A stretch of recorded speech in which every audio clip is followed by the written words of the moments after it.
Olá, eu sou Priscila Ribeiro e esse é o podcast A Voz Delas. Hoje vamos conversar com a delegada Janira Laranjeira. Roda a vinheta e vem comigo.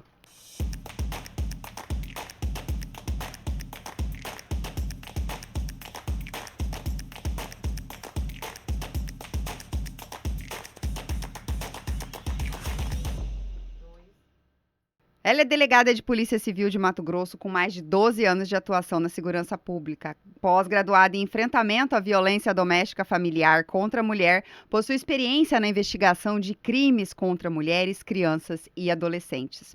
Atuou em unidades especializadas como homicídios, roubos e furtos, estelionato e a Delegacia da Mulher 24 Horas, integrando atualmente a Central de Flagrantes de Cuiabá. É docente vinculada ao Ministério da Justiça e Segurança Pública, autora do curso em EAD de investigação de crimes sexuais e integrante do grupo responsável pela atualização das normas técnicas das delegacias especializadas do Brasil. Fundadora do Instituto Movimento Voz, desenvolve ações de acolhimento, prevenção de violência e fortalecimento de políticas públicas para mulheres e pessoas em situação de vulnerabilidade. Conversaremos hoje com ela, delegada Janira Laranjeira. Seja bem-vinda ao Voz Delas. É, boa tarde, Pri, boa tarde a todos. É uma honra, muito obrigada. Quero agradecer o acolhimento, esse momento de oportunizar que nós mulheres estamos aqui erguendo a nossa voz e dizendo o quanto nós somos importantes e o quanto que nós devemos sim avançar cada vez mais, porque a nossa experiência, a nossa sobrecarga, a nossa dor, o nosso silenciamento vai dizer muita coisa e é só a partir daí que nós vamos transformar a sociedade de uma forma geral. Janira, olha só, a sociedade mato-grossense a conhece como delegada Janira Laranjeira. Afinal das contas, você se tornou referência na segurança pública, atuou em investigações complexas de alto nível, participou de operações estratégicas no combate ao crime, comandou a Delegacia Especializada de Defesa da Mulher, mas nós queremos saber quem é a mulher por trás do título de delegada. Quem é Janira Laranjeira Siqueira Campos Moura? Bom, eu sou a menina do bairro. Ah, aquela menina lá do bairro do CPA, daquela época que para chegar no bairro a gente tinha asfalto só até o centro político administrativo. Então, eu sou do CPA, como eu disse, meu pai sempre esteve à frente de movimento comunitário, estudei em escola pública. E eu tenho o maior orgulho de dizer que o André Avelino Ribeiro é a escola de onde me criou, onde eu saí, onde eu alcancei o mundo. Então, antes de ser mulher, eu também tive essa experiência de ser uma mulher, de ser uma menina do bairro, de ser uma menina da rua. Trabalhei vendendo bebidas ali no centro comunitário, ali no ministério do CPA1 e também no centro comunitário, quando na época o prefeito Wilson Santos fazia aqueles cursinhos pré-vestibulares nos bairros, sabe, Pri? Naquela Gente. época eu trabalhava, estagiava na biblioteca do CPA1 e também vendia salgadinho lá dentro para complementar a renda. Bom, eu sempre fui empreendedora, né? Como é que foi a menina, né? Você está contando aí, mas como é que foi a sua infância? Teve muito, correr na rua? Como é que veio aí a escolha da sua profissão, né? Porque você formou em direito. Como é Sim. que veio essa escolha? Bom, eu sempre fui, como eu disse, uma menina de brincar na rua, na época o bairro do CPA foi o primeiro, né? Depois Verdade. que avançou bastante, mas a gente tinha toda essa liberdade, essa pureza e essa construção, essa simplicidade de ser uma pessoa do bairro, de ser uma Sim. pessoa de escola pública. Mas essa menina, ela estudou, ela sempre cresceu no meio, numa família que sempre serviu. Então, por meu pai ter sido 12 anos presidente do bairro e sempre envolvido em movimento, eu ter sido catequista, coordenadora de crisma, eu também sempre fui liderança, sabe, né? Ah, Sempre gostei de comandar. Então, dentro da Igreja do Divino Espírito Santo, eu também tive essa trajetória. Eu também participei de grupos de jovens do Xalão, movimentos de juventudes, né, da Pastoral da Juventude. E então, nessa criação de atender, de acolher, de acolher a população de uma forma geral, porque as pessoas pedem um exame, pedem um remédio, pedem uma comida, pedem até agasalho. Sim. Então, a minha casa sempre foi muito movimentada, muito frequentada pela população. E a gente cresceu vendo isso, servindo aos nossos vizinhos, à comunidade de uma forma geral. Meu pai foi uma das pessoas, meu pai e minha mãe, foi uma das pessoas que fundaram a creche comunitária do CPA1, a Sim. tia Antonina, que tem o nome de uma moradora do bairro. E a minha mãe, que veio do interior na época da Araguaia, ela veio com as freiras, né? Então, olha, veja, ela também veio como voluntária. Ela também atuava como técnica de enfermagem dentro da Santa Casa. E ela, morando com as irmãs dentro da Santa Casa, servindo junto com as irmãs carmelitas, que ela passou a estudar e conheceu meu pai, que morava no Dom Aquino. Então, quando eu morei no bairro Dom Aquino, que foi ali que eu nasci, na rua Comendador Henrique, Major Gama, esquina com o Comendador Henrique, a Sim. casinha tá lá até hoje. Era uma casa cedida, porque cedida por um tio, casado com a irmã mais velha do meu pai, que cedeu para minha avó. Então, veja, quando eu nasci, 10 de novembro de 77, eu não tenho preconceito com a idade, 5 dias depois, a minha mãe chegou em casa. E no dia que a minha mãe chegou em casa, a minha avó paterna morreu. Só que antes dela morrer, ela pegou eu no colo e ela disse que eu era dela. E entregou a minha irmã, que é a mais velha, para o meu tio caçula. E eu sinto que é, ela transferiu toda essa força dessa mulher. Ai, gente, não. Ela transferiu a força. Porque a minha avó, ela teve uma história de violência. E eu me emociono de contar, porque só depois que a gente foi questionar meu pai, por que ele foi morar em orfanato com 11 anos de idade, lá em Cáceres. Foi justamente porque meu vodrasto, bateu na minha avó e ele enfrentou. E meu pai enfrentou para defender a mãe dele. Então, quando a minha mãe conta que meu pai, que a minha avó paterna, me pegou no colo e falou: essa aqui é minha. Brincando, então, de brincadeira. Essa aqui é minha. Entregou a minha irmã, que é a mais velha, eu sou a do meio, para meu primo, que é meu tio caçula, né? Hoje a gente faz essa análise, hoje eu paro para analisar, porque assim, a gente vive muito no automático. Mas quando a gente vai ver a nossa história, a gente vai ver por que eu tenho uma ligação muito forte com essa pauta. Ai, E deixa eu me daí é que recuperar. veio sua força, né? E Bebe água. Eu quero saber, enquanto isso, e a paixão pelo direito? E aí, por que ser policial civil? Porque depois veio essa paixão também. Pri, eu penso que não é a busca de justiça, é a busca de fazer com que a igualdade, né? Com que as pessoas, a gente achava assim, a gente ficava indignada quando as pessoas vinham, diziam, relatavam que tentavam um exame, que não conseguia, e ia pedir para o meu pai, que meu pai muitas vezes também tirava do bolso, tirava de casa para servir. Então eu sempre fui muito crítica com relação a isso. De se questionar, pai, mas por quê? Não, porque a gente tem que ajudar, a gente pode. E meu pai sempre falou isso. Meu pai, ele era servidor da Codemate, e que foi extinta na época do governo Dante, né? E, e ele, como servidor da Codemate, ele foi sindicalista. Meu pai sempre foi envolvido nesse movimento. E minha mãe sempre foi retaguarda, sempre ficou cuidando da gente, mas também sempre acolheu as pessoas. Pra você ter uma ideia, até hoje, as pessoas que vêm do interior, que a família da minha mãe é do Araguaia, Aham.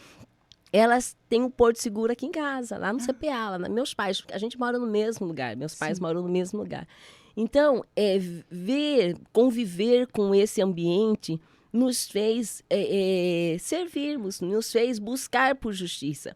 E eu encontrei justamente nessa dinâmica, nesse curso, nessa profissão, esse elo, o poder servir. como eu poderia ser útil, como eu poderia servir. Eu sempre gostei, eu fui muito briguenta, eu sempre enfrentei. Então tem história não, isso daí eu lembro que meu irmão era o caçula, ele era bem molenga, vamos dizer, né? E aí ele apanhou na rua quando ele foi no mercadinho lá buscar cebola para minha mãe. E aí ele chegou em casa chorando, né? E aí eu sentei no meio-fio e na hora que o menino passou, eu levantei, bati no menino e corri para casa. Então, Sempre foi em defesa das pessoas, né? e Tanto no direito, tentando agir ali, é, né, juridicamente, digamos assim, e tentando enfrentar para fazer o bem, né? justamente. Teve uma oportunidade também que eu tinha 15 anos, acho que tinha 15 anos. Foi quando eu preferi viajar para Araguaiana do que ganhar uma festa de aniversário para Araguaiana. Uai. E aí a gente foi para uma festa. Naquela época, a energia funcionava até às 10 da noite, porque vinha do Goiás. E aí desligava o motor. E a gente foi para a festa, eu e minha irmã, com os primos do interior. Uhum. E um homem me chamou para dançar. E meu pai falava: olha, vocês vão para a festa, vocês não falam não para homem. Vocês Nossa. têm que dançar com todo mundo, porque senão dá briga. E meu pai ensinava isso para nós. Ou não dança, ou... Não... E quando eu falei que eu não ia dançar, não queria dançar, esse homem, quando eu fui entrar no salão, que era só uma portinha de casa de coab, vamos dizer assim, ele passou a mão na minha bunda. E eu sou canhota, né? E eu virei, pá, dei um tapa na cara dele. E eu era muito jovem, eu era uma menina. E isso repercutiu na cidade no outro dia. Quem que sabe? Ah, essa menina, as cabeludas, a gente era chamada assim, as cabeludas estão aí. E aconteceu isso. Então, assim, eu vejo agora, assim, alguns atos de coragem, atos de reação, atos de querer fazer mesmo justiça. Porque a gente sabe que nós somos invadidas a todo momento. Então, isso tá atrás, tá em mim, está em mim, na minha formação, porque, como eu disse, eu tenho um lar, eu tive um lar, ainda tenho esse lar, que tem esse perfil, que tem pais, que tem irmãos que servem. Eu e minha irmã sempre fomos catequistas da igreja, meus pais sempre serviram a comunidade e a igreja também. Depois, Janira, olha só, porque assim, você foi fazer o concurso da Polícia Civil, entrou como delegada na Polícia Civil, e a presença feminina na polícia, ela ainda enfrenta em alguns contextos resistências que são culturais. A realidade presente na sua trajetória profissional, com certeza você viu algumas dessas questões, você vivenciou algumas dessas questões. Durante a sua carreira na Polícia Civil, ser mulher representou um desafio em algum momento? E para além disso, como é que você avalia essas situações? De que forma elas te impactaram na sua vida profissional? Bom, primeiro eu sou desde o início, né? Foi muito impactante. Primeiro porque quando eu fui convocada, quando eu fui chamada, foi no ano 2013. E foi no ano em que eu tinha perdido a primeira tentativa de fertilização in vitro. Então, foi um ano que eu estava destruída. Ai, hoje eu tô com a emoção à flor da pele. E eu perdi, eu tinha feito a fertilização e aí 2 meses depois eu não tive o aborto, né? E fui fazer o exame para ouvir o coraçãozinho e o coraçãozinho não estava lá batendo. E aí eu não pude mais sair da fêmea. O meu médico me internou. E naquela época a gente estava numa transição de voltar de Brasília, porque eu advoguei em Brasília, fui embora. E meu esposo me acompanhou, né? Ele é policial federal, então a gente foi para Brasília. E nesse período eu já tinha feito concurso, que foi um concurso na governo Blairo Maggi, depois foi anulado em 2009, foi feito em 2010 e eu estava no cadastro de reservas. Sim. Em dezembro eu fui chamada para assumir o cargo de delegado, que ia tomar posse em janeiro. Então, de 2009, quando você prestou o concurso, você só veio a poder assumir em 2013. Então, no momento da história feliz, também tinha uma dor, triste. tinha uma dor. E eu já estava casada eu casei em 2006, então eu já estava há mais de 10 anos, ou 10 anos casada, né? E eu não tinha filho. A gente tem essa cobrança. A sociedade, a família tem essa Cobra. cobrança. Só que assim, depois que eu fui descobrir que eu tinha problemas, que eu não conseguia engravidar, fiz todos os tipos de tentativa. Inseminação, coito programado, várias tentativas, até que o médico falou, vamos fazer a fertilização, porque vocês estão gastando. E eu acredito que, como não tem uma disfunção, a gente foi fazer essa fertilização. O que aconteceu isso? Mas eu fui agraciada pela convocação do concurso logo no final desse ano, de 2013. E em 2014, em janeiro, quando eu fui assumir, eu quebrei o tornozelo, gente. Olha, eu tenho o tornozelo quebrado dos dois lados. E eu quebrei o tornozelo e eu fui tomar posse. Eu quebrei o tornozelo 5 dias, 7 dias antes da posse. E eu tomei posse de cadeiras de rodas. Na sua posse, você estava com o tornozelo quebrado? Quebrado, engessado. E eu estava de cadeira de rodas. Mas era só a posse. Isso Era. que importa. Eu já tinha sido aprovada, já tinha feito o teste físico, mas eu ia enfrentar uma academia de polícia. E mais ainda, eu era a única mulher daquela academia, da 14ª Academia de Polícia, eu fui a única mulher. Então isso, de certa forma, ele nos traz uma insegurança, ela nos traz uma incerteza, um medo, é uma mistura de felicidade com o que virá daqui para frente. Então, eu nunca esqueço nesse período, porque a gente não sabe se na academia de polícia o teste físico, as avaliações, se você vai conseguir se recuperar. Então, eu entrei na polícia marcada com vamos dizer, mais um obstáculo, né? Sim. Então, a minha vida sempre foi marcada por obstáculos. Então, assim, foi marcada por obstáculos e, lógico, isso me fez forte, isso me fez corajosa. E eu costumo dizer, com relação principalmente à minha filha, né? Que ela nasceu fruto justamente da insistência, da fé, do amor e também da coragem de enfrentar aí vários, né, tratamentos e no desejo de ser mãe.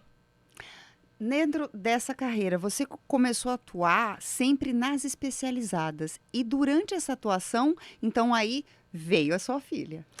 Então, eu fui para o interior. Eu fui tomar posse lá em Confresa, em Canabrava do Norte, era a minha lotação. Mas quando eu cheguei, o delegado regional me ofereceu ser adjunta em Confresa, uma cidade mais estruturada, casas para alugar, e eu aceitei. Só que aí veio eu precisava engravidar. Porque o meu sonho não era só lutar pela minha profissão. O meu sonho também era ser mãe. Então, eu estava no primeiro ano de delegada de polícia. Mas você está no estágio probatório, aí vem a família. Mas você não espera o estágio probatório. Mas aí, se eu esperasse o estágio probatório, eu ia estar completando 40 anos. Há 10 anos atrás, isso não é a mesma realidade da medicina hoje. E então, eu falei, eu vou engravidar no estágio probatório. E em dezembro do mesmo ano, eu fiz a segunda fertilização. E eu estava lotada lá no interior. Sim. E, para minha sorte, eu não queria me afastar, porque eu poderia trabalhar, em que pese eu ter tido algumas dificuldades de descolamento de placenta no início, eu tinha que ter aquele cuidado e aquele acompanhamento semanal. Então, a minha fertilização toda semana era feita ultrassom, era acompanhada, né? Então, e eu tinha que estar em Cuiabá. Até que eu encontrei uma mulher, doutora Maria Antônia. Ela assumiu por pouco tempo a Delegacia Regional do Interior. E eu já tinha feito vários requerimentos para eu voltar para Cuiabá, ou para eu ficar só o período da gestação da licença, maternidade, para ficar em Cuiabá, e depois eu iria para o interior, até porque lá no interior também tinha a Polícia Federal, e a gente já estava certo que a gente queria avançar o interior do estado, eu e meu marido. E aí, eu sempre era negado. Até que a doutora Maria Antônia assumiu, veio o governo Pedro Tax e entrou uma operação de combate a roubo à residência. Não sei se vocês lembram, nesse período teve um boom de roubo à residência. Então, as pessoas estavam chegando em casa, os criminosos, vamos dizer assim, eles abordavam já, entravam para dentro, faziam limpa, roubava, levava carro para outro estado. E nessa época ela falou assim, eu acabei de sair da diretoria, ela falou, eu vou ver, Janira, eu vou ver. Mas eu não posso te garantir nada. Mas olha, eu acabei de sair, ela me ligou. Janira, você aceita vir para roubos e furtos com portaria provisória? Falei, doutora, eu vou para qualquer lugar. E aí, novamente, eu encontrei uma nova mulher na delegacia de roubos e furtos. O doutor Roberto Amorim estava saindo da delegacia, do comando da delegacia, e quem estava assumindo era a doutora Elaine Fernandes, hoje titular da Roubos e Furtos em Várzea Grande. E ela me deu um cartório, o cartório que a gente chama de hipodrões, né? Que a gente cuida só dos inquéritos mais antigos. Janira, você vai ficar aqui até você, né? Não vai ter operação, não vai participar dessa movimentação, porque roubos e furtos sempre foi muita correria, muita operação. E eu fui para lá, só que eu fiquei lá naquela delegacia, naquela sala. E hoje eu trabalho na mesma sala. Olha que coincidência, né, gente? Olha, eu tô contando minha história. Hoje eu trabalho na mesma sala. E trabalhando, que hoje funciona a Central de Flagrante de Cuiabá. E lá eu comecei a investigar inquéritos antigos e eu identifiquei um ladrão que, além de roubar, ele estuprava. E ele estuprou uma moça, né? E aí foi identificado e tudo mais. Porém, a investigação ficou parada. Ficou ali. Só que eu fiz toda a vida pregressa dele. E eu levantei todos os demais boletins de ocorrência. Que ele se não me engano, era de 2003 o boletim de ocorrência. E eu estava em 2013. Sim. 2003, não. Era 6 anos. Uma média de 6 anos que o procedimento estava lá parado. E eu representei, fiz toda essa dinâmica da atuação criminosa dele, da ineficiência, da falha nossa enquanto sistema, né? E representei pela prisão. E saiu uma prisão deferida. Aí a doutora fez toda uma operação, a gente fez toda uma operação para cumprir a busca e apreensão e a prisão. Identificamos o local, identificamos o rapaz e ele foi preso porque ele também ele continuava na vida, quanto mais de crimes patrimoniais e possivelmente crimes contra a dignidade sexual também, porque esse era o perfil dele. Só que não tínhamos mais boletim de ocorrência nesse sentido. E então, ela falou, não acredito. Aí ela relogiou, ela falou assim, a mulher grávida, ela não veio aqui para... Eu não enrolava, nunca enrolei em serviço, eu sempre gostei da investigação. E eu sou de Escorpião, né, Pri? Então, assim, isso aí eu costumo dizer que sim, é natural nosso, né? E eu aprofundei, sempre fui de aprofundar tudo que eu pego para fazer. E aí ela me colocou para assumir uma equipe operacional. E desde aí eu não mais fiquei nos inquéritos, porque por mais que eu estava grávida, mas eu gostava da operação, eu gostava da dinâmica da prisão, do pé na porta, de levantar de madrugada, da investigação, daquela urgência da investigação dos crimes, porque a gente tem sim que priorizar os crimes que estão acontecendo, a gente acaba deixando, porque a equipe é pequena, né? Deixando os demais, os processos, os inquéritos antigos. Dessa situação em que você protagonizou, fez um trabalho bem feito, houve a prisão desse cidadão, você passou por várias especializadas, sempre no operacional. Você foi para estelionato, você continuou mais tempo na roubos e furtos, e aí, teve muita coisa. Participou da Grampolândia toda. Gente, o Brasil inteiro ouvia falar daquela situação que começou aqui no estado de Mato Grosso, repercutiu no estado todo e você estava no operacional da equipe, mas teve a Delegacia Especializada da Mulher. Como é que foi entrar na Delegacia Especializada da Mulher? Justamente. Eu comecei a ter contato com a violência contra a mulher, contato, assim, investigativo, dentro da DHPP. Na DHPP, eu atendi casos, assim, bárbaros de violência contra a mulher. Então, casos antigos, eu também investiguei, prendi os 2 rapazes que mataram uma mulher no Pedra 90. E depois, um caso que me chocou muito, a Bianella. E a Bianella eu falo por quê? Porque a Bianella era um caso de uma mulher que ela tinha recém-separado. Ela tinha um histórico de violência. E ela tinha 3 filhos. E ela aceitou a conversar com esse ex-companheiro.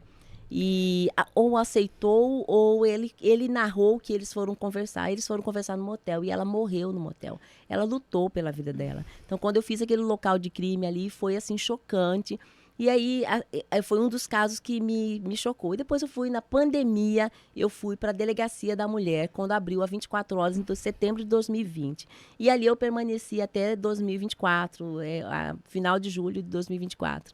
Então, ali, Pri, eu costumo dizer que as histórias, as histórias ouvidas das mulheres, elas me atravessaram. E eu costumo falar assim, quem trabalha numa delegacia da mulher, ela é impactada. Essa pessoa é impactada, essa pessoa ela é atravessada por histórias que adoecem.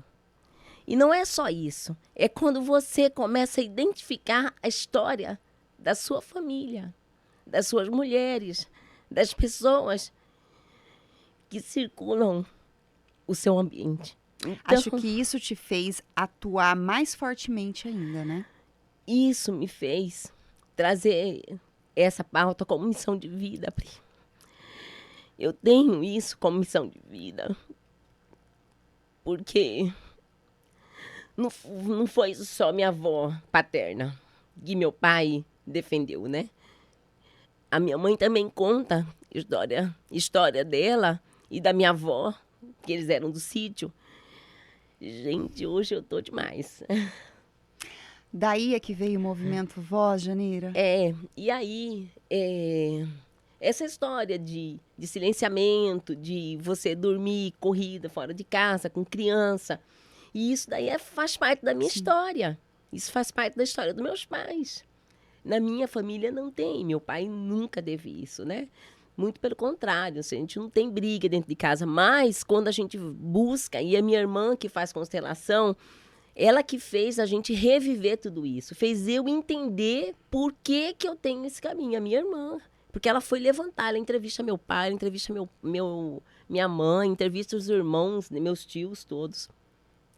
E aí eu falei assim, eu não consigo atender uma pessoa e não me envolver de forma a acolhê-la, juridicamente falando, psicologicamente. Eu ligo para um, eu ligo para o outro, eu dou um jeito, é exame médico, é tudo. Então, enquanto eu estive ali quase 5 anos à frente da unidade, eu sempre me envolvi de forma assim, eu sempre quis resolver, trazer resolução de forma integral para a mulher. Então, eu tenho esse olhar do que a mulher precisa, e por isso que eu falo que nós não conseguimos atender a mulher em 10% do que ela efetivamente. Então, enquanto nós ficarmos fazendo esse atendimento de seca-gelo, de enxuga-gelo, esse atendimento paliativo, da mulher em unidades policiais, nós vamos continuar devolvendo mulheres para um ambiente doméstico, cheio de violência. Domingo mesmo eu recebi um homem preso, e que no sábado passado eles brigaram, o marido pegou arma e ameaçou matar os filhos e matá-la. No mesmo sábado ela fez boletim de ocorrência. No domingo, quando foram fazer a busca e a apreensão e a retirada dele, cumprir a medida protetiva, porque ela pediu mais de 30 anos juntos, da zona rural de Cuiabá, quando ela foi cumprir, quando o oficial de justiça foi cumprir, apreendeu a arma, e eu perguntei, onde o senhor estava sozinho durante a prisão, durante a busca e apreensão, durante o cumprimento da decisão, da medida protetiva? Não, estava meu filho, e a esposa do senhor, ela tinha ido trabalhar. Você veja, a mulher pediu uma medida protetiva, foi ameaçada de morte com uma arma de fogo, a arma estava na casa e os dois já estavam juntos. Ela fez a medida protetiva e voltou para casa. Então, essa é a dinâmica onde nós estamos falhando. Esse é o olhar de só quem está ali na ponta, só quem entende, só quem atende, sabe a urgência de proteger a mulher. Então, a gente precisa ter esse olhar integral. Ela precisa de quê quando ela fala isso? Você tem onde ficar, senhora? Senhora trabalha? Nós estamos fazendo essa pergunta, nós estamos garantindo essa proteção para a mulher, porque a lei, ela até fala, ela exige, né, ela estabelece que nós devemos enfrentar a violência com prevenção, com proteção e com assistência. Então, quando eu venho aqui e faço a proteção, dou a medida protetiva e não dou assistência, ela vai voltar para casa e ela vai morrer. Ou vai repetir o evento. Exato. Quando não sai dessa aqui, nós tivemos uma resolução rápida, teve uma decisão judicial rápida. Nesse caso, ele foi conduzido para a delegacia, onde eu estava de plantão, por por posse de arma de uso restrito. Eu não arbitrei fiança. Eu representei e mandei para o judiciário, porque existe uma gestão de risco que foi aplicada e ela estava no risco iminente. Mesmo no risco iminente, ela voltou para casa dela. Se viu desamparada, como você falou, faltou a assistência, o complemento. Você está entendendo? Aí quando vem um governo de estado falar que nós não temos policiais para ficar na porta da casa de cada uma mulher, não é isso que a gente quer. Nós sabemos que não tem policial para ficar na porta da casa de cada mulher que pede medida protetiva. Mas a gente tem outras políticas que a gente pode implementar. E que foi é aí que você se viu limitada? Porque com toda essa atuação, chega uma hora que o que eu estou entendendo é que você se viu limitada. E foi o que te fez, porque no atual momento você está se colocando como pré-candidata a deputada federal. E o que eu estou vendo, assim, até na forma com que você fala, né, enérgica, tá falhando alguma coisa. E eu estou te perguntando isso porque você construiu essa trajetória profissional atuando em defesa das mulheres, entre as outras especializadas, e numa declaração recente, a deputada Janaína Riva destacou a importância da sua entrada no cenário político, a representatividade que você pode trazer para mulheres e a sua ajuda na mobilização de lideranças femininas. Como é que você avalia essa sua representatividade política e agora colocando o seu nome à disposição para o Congresso Nacional? Bom, a minha disposição em enfrentar e, mais uma vez, sair do anonimato, me colocar exposta, porque é assim que eu estou exposta, a minha família está exposta, mas isso tem uma causa. Isso tem essa causa, essa necessidade de mudar toda a história de mulheres que passaram por mim e de uma futura geração. Então eu tenho que ter essa consciência de que onde eu estou, eu posso fazer, eu fiz o que eu pude, mas a gente é limitado. Nós somos cada vez mais limitados, por quê? Primeiro, eu estou em um dos eixos, eu estou no eixo proteção, né? Nas minhas horas vagas, eu faço o eixo prevenção, eu cumpro o meu papel social, mas eu não tenho poderes e eu não tenho recursos para cumprir o terceiro eixo, que é a proteção, que é a assistência. Então, a gente precisa entender que hoje eu questiono até questão de recursos. Por que nós estamos errando? Porque não temos recursos. Quando a gente fala de pauta de mulher, a gente tem que falar de dinheiro, a gente tem que falar de orçamento. Por quê? Por que nós estamos falhando? Porque nós não temos orçamento para resguardar essa mulher. Então, quantas mulheres têm transferência de renda no estado de Mato Grosso quando ela pede medida protetiva? Primeiro que existe aí uma limitação só se ela for baixa renda. Quando a lei ela estabelece vulnerabilidade. Não é baixa renda. Uma mulher, ela em situação de vulnerabilidade, ela pode até ter uma situação financeira, mas sendo limitada, saindo do seu lar, tendo que se resguardar em outro local, ela está em vulnerabilidade e ela precisa de uma renda, né? Ela precisa de um acolhimento. Então, são inúmeras razões e essa é a minha principal bandeira. É proteção de mulheres, é proteção de crianças e adolescentes que hoje sofrem violência sexual e sofrem lá na escola e volta para casa. Volta para casa. A criança conta que foi abusada pelo padrasto, pelo vô, pelo pai e volta para casa. Sabe por quê? Porque não temos protocolos, porque não temos legislação que obriga a educação a acionar, a requisitar medidas protetivas, a mobilizar todo o sistema de proteção dessa criança. Ainda não temos protocolos que faz com que a educação registre o boletim de ocorrência.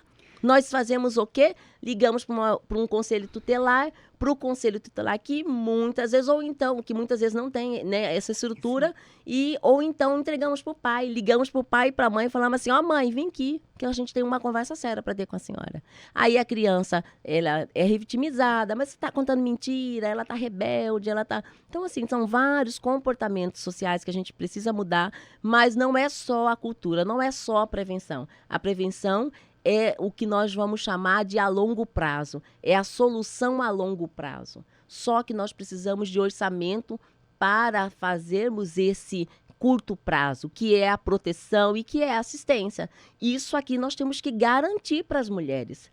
Então, é sobre isso a minha pauta, é sobre isso a minha vocação, é sobre isso a minha missão de vida, porque quando eu decidi não mais silenciar, não me silenciar mesmo diante da retirada de pauta, porque eu não estou dentro da instituição, eu estou numa delegacia que atende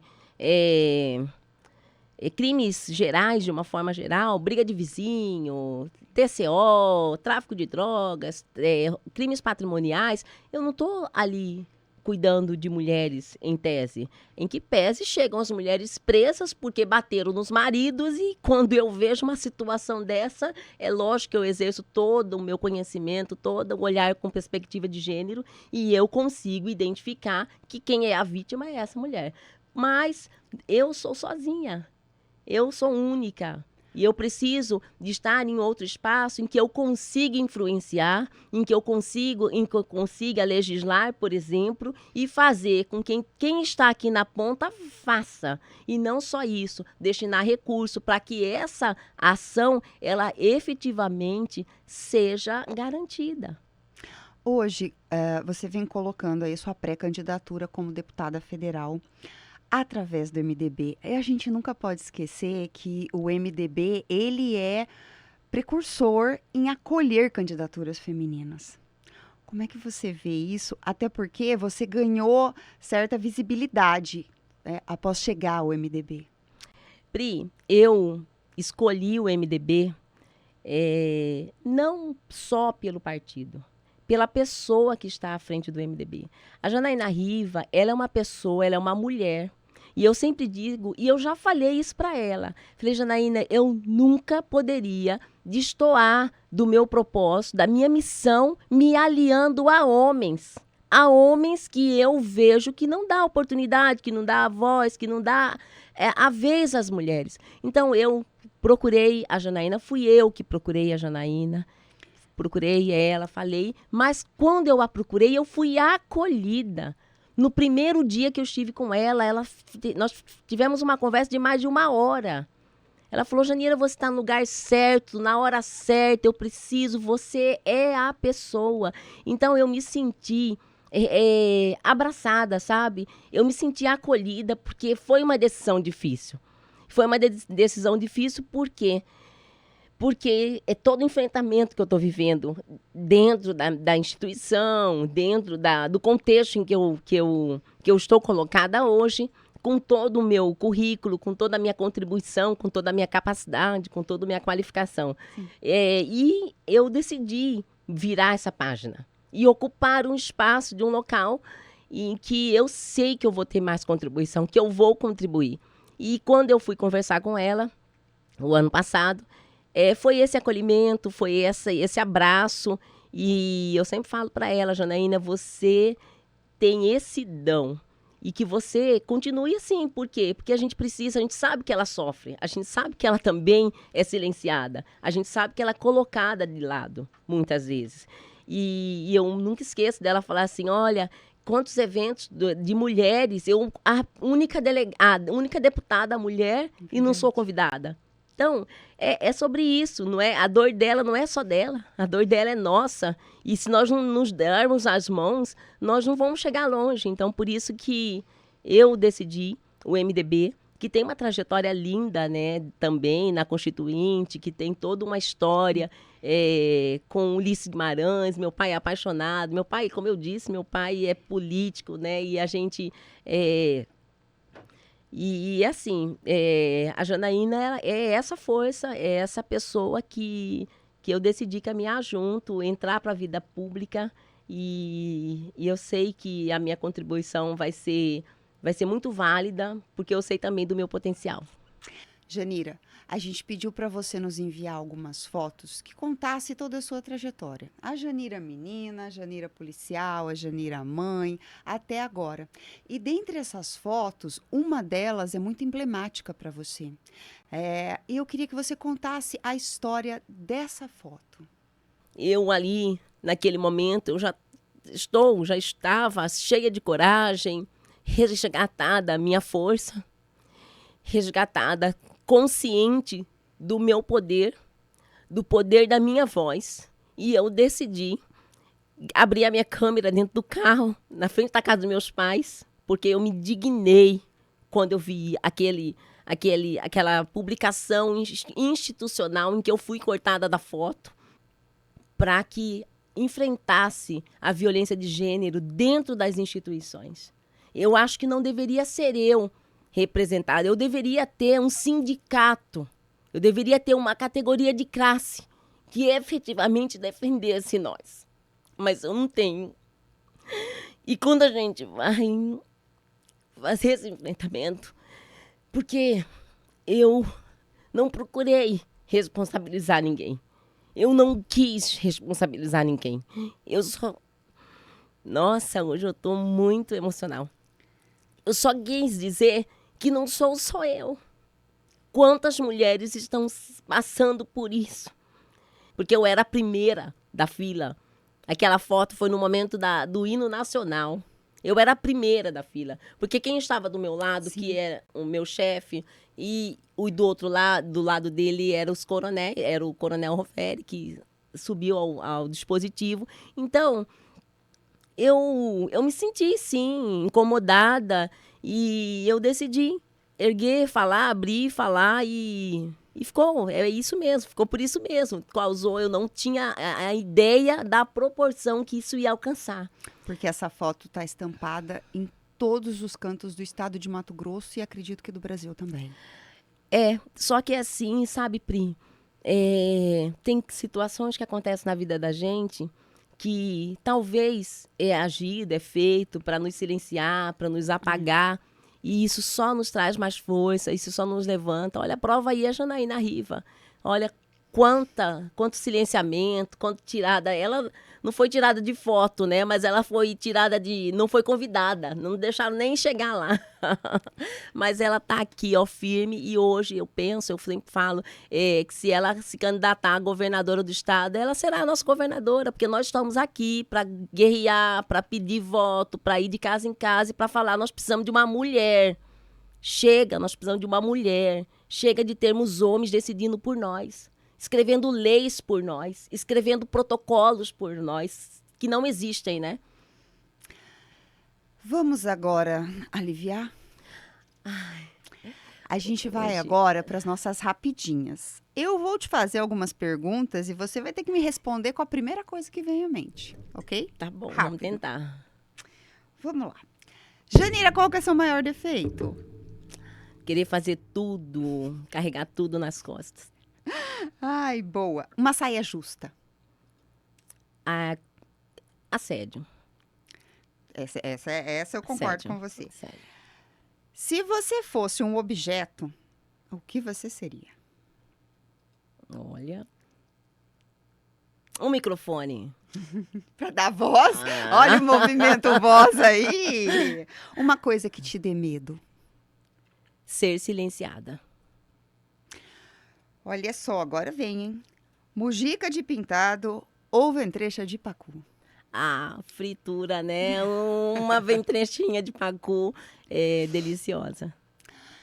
O que você pediria para o gênio da lâmpada? Olha o que? Agora abriu. O gênio da lâmpada tá aqui. O que você pede? Eu vou pedir para o social mais justiça, mais uma sociedade mais justa. Eu vou pedir para a coletividade. Um superpoder. Se você pudesse ter um superpoder. Um superpoder. Conscientização para todas as nossas mulheres, para todas as nossas crianças. Eu acho que se eu tivesse esse superpoder, a gente alcançaria mais e mais pessoas dessa mudança de comportamento. Aonde Janira Laranjeira se vê daqui a 10 anos? Num espaço em que eu alcance mais pessoas, em que minha voz alcance, que minhas ações alcancem mais e mais pessoas, porque eu luto por isso, sabe, Pri? Eu estou incomodada onde eu estou. Janira, eu só vou agradecer por você estar aqui com a gente.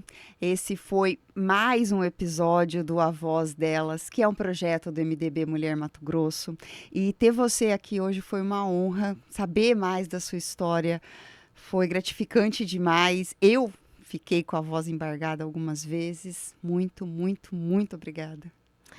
Eu que agradeço, Pri. Eu agradeço ao MDB Mulher por abrir esse espaço para nós mulheres, para nos acolhermos e principalmente para que nós contamos as nossas histórias e para que a gente inspire outras mulheres a saírem da casa, da casinha, a romper o silêncio e principalmente a ocupar espaços que são delas. Obrigada. A gente volta no próximo episódio. Você acompanha tudo.